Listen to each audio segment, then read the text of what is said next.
E aí, chegando lá, havia um processo de divisão. Então, eram divididos, né, homens, mulheres, idosos e crianças, né? E aí, basicamente, aqueles que eram muito idosos, de mais de 60 anos, 65 anos, e crianças muitas vezes muito pequenas, praticamente eram encaminhados diretamente às câmaras de gás, né? E aí executados sem nenhum assim, nenhuma compaixão, tá?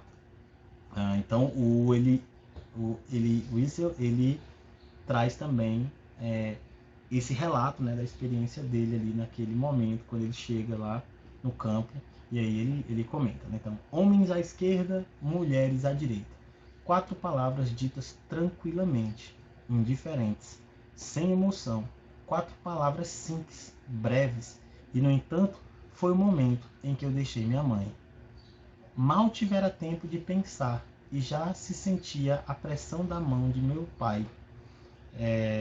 Tínhamos ficado só nós dois. Em uma fração de segundo, pude ver minha mãe e minhas irmãs partirem para a direita. Então, quer dizer, momento de muitas separações, né? Já que eram separados, né? Famílias, pais, filhos, eram separados naqueles momentos, né? Muitas vezes com a promessa de que se reencontrariam em outro local ou de que se reencontrariam em outro momento, mas em que muitas vezes isso não ocorreu, né? Muitas das vezes, esse reencontro não foi possível porque pela execução, né, massiva desses prisioneiros. Organizados dessa forma, eram distribuídos, né, uniformes, tá? E direcionados, né, esses prisioneiros para os alojamentos, né, alojamentos em condições também extremamente desumanas. Os uniformes, eles era aquele uniforme que a gente viu anteriormente, né, aquele camisola listrado, né, calça listrada também, geralmente com um símbolo referente a aquela, vamos dizer assim, a caracterização daquela pessoa. Então, se era um judeu, você tinha uma estrela amarela, né? E aí vai, cada símbolo havia um significado para aquela pessoa. Então, quer dizer, esses alojamentos apinhavam centenas de pessoas, né? Haviam vários alojamentos, eles tinham uma espécie de beliches, né? A gente vai já ver aqui, uma espécie de beliche onde ficavam ali várias pessoas dormindo no mesmo local. Geralmente, né? Essas pessoas elas tinham que raspar o cabelo, né? Isso tanto homens quanto mulheres, porque devido à falta de higiene, às péssimas condições, as epidemias eram muitas, né?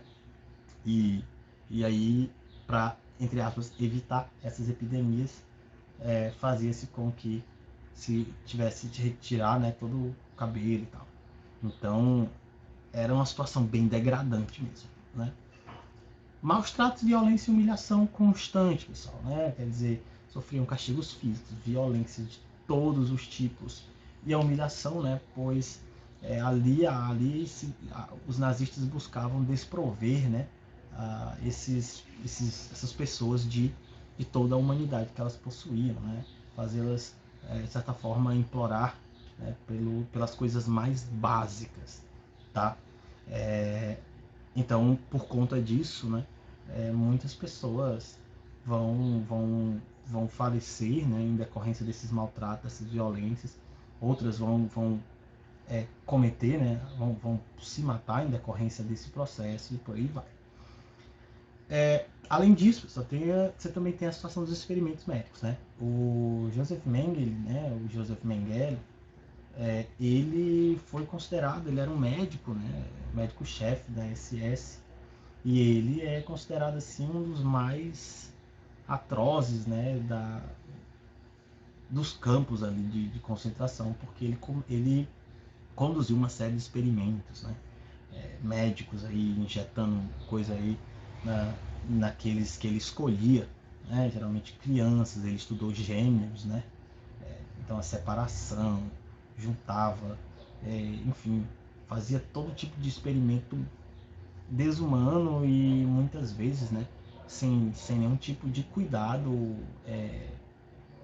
humano, né, propriamente dito, né, já que cirurgia sem anestesia, colocava pessoas em água quente, água fria e por aí vai. Então, quer dizer, é, é de uma atrocidade realmente indescritível, né?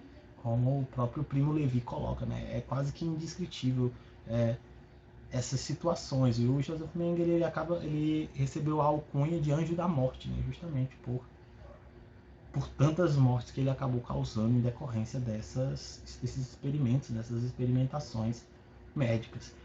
Curiosidade, porque o Joseph Mengele morreu no Brasil, tá? Para quem não sabe, ele morreu no Brasil. Foi encontrado aí numa praia morto. Morto não, né? Morreu de um ataque cardíaco, se não me engano. E aí, só depois de muito tempo foi que descobriram que era ele. Vê, porque ele fugiu do tribunal de Nuremberg, tá? Para quem não sabe, ele fugiu, rodou pela América Latina, vários países, né? Para se esconder, para não ser punido pelos crimes. E aí acabou morrendo no Brasil. Pessoal, como eu já falei, doenças também eram as mais variadas. Tifo, cólera, disenteria, né? Botei aqui? Botei. Tifo, cólera, disenteria, enfim, epidemias que pegavam, né? Aí, fora essas, né? Essas epidemias que surgiu em decorrência das péssimas condições de vida e saúde e tal, você tinha a inanição, a fome, tá? A inanição, a fome, o frio, tá? Matou muita gente. Então, além de toda a máquina da morte, né? Que era a política de extermínio, né, implementada principalmente a partir de 1941, tudo isso também levou à morte. E aí daí o número tão alto. Então o Holocausto foi, né, o extermínio, né, de aproximadamente aí 6 milhões de judeus, né, nos campos de concentração. O número total de mortos nos campos ele é ainda maior, pessoal, tá? Mas só de judeus aproximadamente 6 milhões, né? Então quer dizer que viveram, né, e morreram dentro dessas condições altamente atrozes, né? Que foi o Holocausto, que foi os campos de extermínio, tá? Então aqui a gente tem algumas imagens, aqui os trens, ó, não sei se dá para ver bem, mas aqui o trem, ó, completamente fechado. Aqui isso aqui é uma entrada de ar, tá? Que é um vagão. Então aqui geralmente é nas entradas de ar, é só esses espaçozinhos aqui, geralmente são 3 ou 4 espaços como esse para entrar ventilação. Então aqui as pessoas, aqui no caso mulheres e crianças, né? Mulheres e crianças que eram embarcadas nesses vagões. Geralmente essas pessoas levavam pertences e tudo mais, mas quando chegavam nos campos elas geralmente eram desprovidas desses pertences, né? Eles retiravam e muitas vezes pegava esses pertences, separava aquilo que era útil e o que não era e mandava de volta, por exemplo, para a Alemanha para serem usados pelos nazistas ou mesmo pelos alemães, de maneira geral.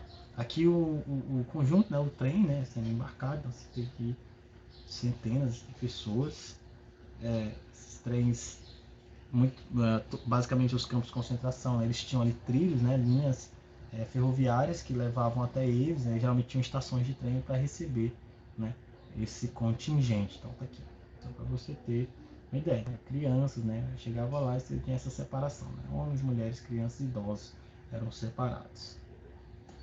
Aqui, né, prisioneiros trajando o uniforme, né, aquele uniforme que eu falei, então, esse pijama listrado, né, até o filme do menino pijama listrado, e aqui no peito ficava um símbolo, né, podia ser uma estrela amarela, um triângulo vermelho para representar opositores políticos, triângulo rosa, né, que eram homossexuais e por aí vai.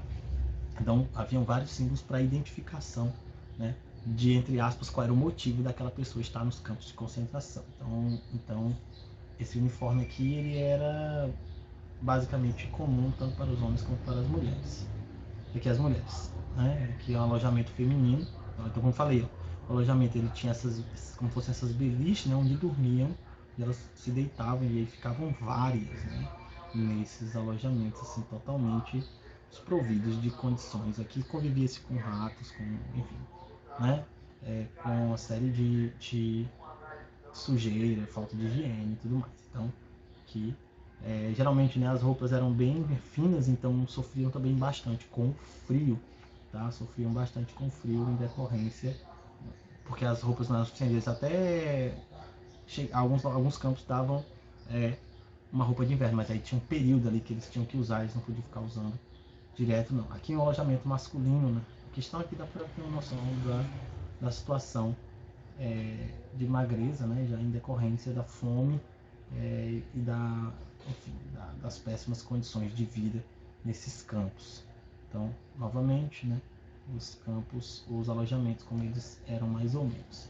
Então, pessoal, por aqui a gente encerra, né, a nossa discussão sobre esses campos, sobre essa política atroz que foi a política de extermínio, né, dos campos de concentração. É claro que o assunto não se encerra por aqui, tem tantas outras coisas que poderiam ser discutidas ao longo das aulas, mas infelizmente a gente não tem como discutir tudo. Então, e aí fica aberto para vocês, né, pesquisarem bastante, ler bastante, tem muita coisa interessante para se ler sobre isso, e é muito importante que a gente mantenha isso sempre em mente, né, para que isso jamais possa ocorrer de novo, já que é considerado um dos episódios mais catastróficos, né, da história da humanidade. Então, pessoal, espero que tenha sido claro, que vocês tenham compreendido, né, e aí a gente, o que não ficou claro, pode me enviar lá no Google Class, que eu vou responder, que eu vou estar comentando, tá? E aí a gente vai dialogando, certo? Então, pessoal, muito obrigado por assistirem e até a próxima.